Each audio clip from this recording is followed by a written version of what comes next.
भाई दूज का पर्व देश भर में धूमधाम से मनाया जा रहा है। आज बहनों ने भाइयों के माथे पर तिलक लगाकर लंबी उम्र की कामना की। आज का शुभ मुहूर्त दोपहर 1 बजे से 3:28 तक रहेगा।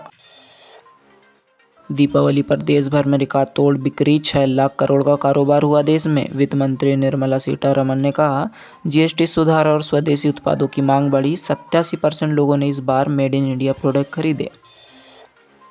दिल्ली में दिवाली के बाद हवा जहरीली हुई। AQI पहुंचा 500 के पार। सांस लेने में मरीजों को हुई दिक्कत। प्रशासन ने घर के बाहर निकलने से बोला, मास्क पहनकर ही निकले बाहर।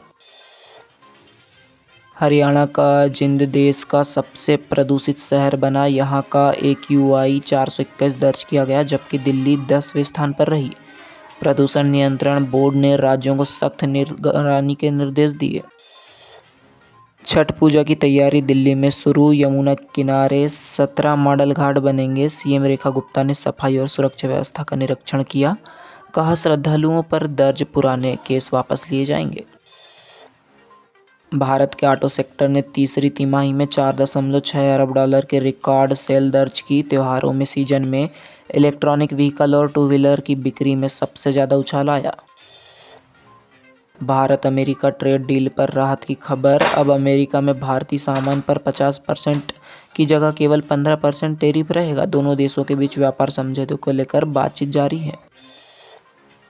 नीरज चोपड़ा को मिला मानद लेफ्टिनेंट कर्नल का दर्जा। रक्षा मंत्री राजनाथ सिंह ने उन्हें सम्मानित किया। सेना प्रमुख और कई अधिकारी इस अवसर पर मौजूद रहे। प्रधानमंत्री नरेंद्र मोदी ने दिवाली जवानों के साथ मनाई। सीमा पर सैनिक से मिले और देश ही परिवार है का संदेश दिया। जवानों के साथ भोजन साझा करते हुए पीएम मोदी ने देश की सुरक्षा की सराहना की।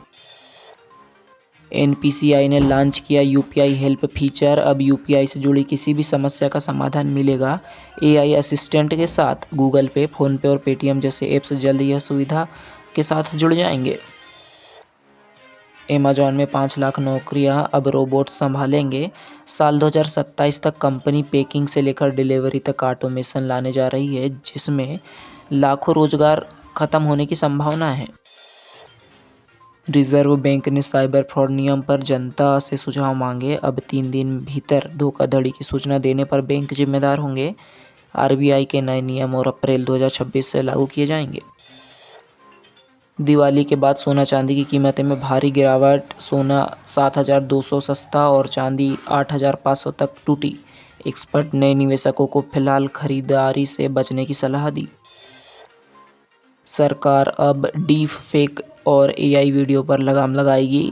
IT नियमों के संशोधन कर सोशल मीडिया प्लेटफॉर्म को AI कंटेंट पहचानने का आदेश दिया गया।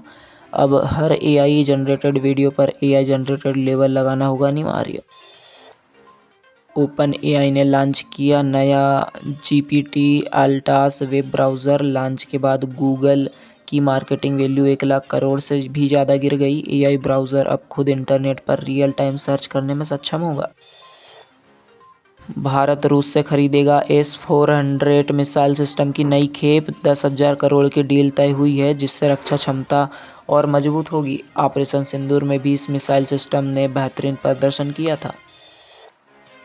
आकाश मिसाइल की मांग दुनिया के कई देशों ने जताई। रक्षा सूत्रों के मुताबिक कई राष्ट्र भारत से इस एयर डिफेंस सिस्टम की खरीदारी में रुचि दिखा रहे हैं। मध्य प्रदेश में जहरीली खांसी की दवा से मौत के बाद एक्शन। MP सरकार ने हर जिले में दवा जांच लैब स्थापित करने का फैसला लिया। 2011 करोड़ का प्रस्ताव केंद्र को भेजा गया है।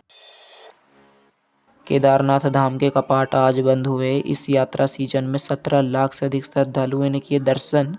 फूलों से सजे परिसर में पारंपरिक ढोल नगाड़ों के साथ संपन्न हुआ समापन। गंगोत्री धाम के कपाट भी बंद किए गए हैं। 7 लाख से ज़्यादा श्रद्धालुओं ने मां गंगा के दर्शन किए। अब अगले वर्ष अक्षय तृतीया पर फिर खुलेंगे कपाट। आज की बड़ी खबरें यहीं समाप्त होती हैं। देखते रहिए इंडिया इनसाइडर। धन्यवाद।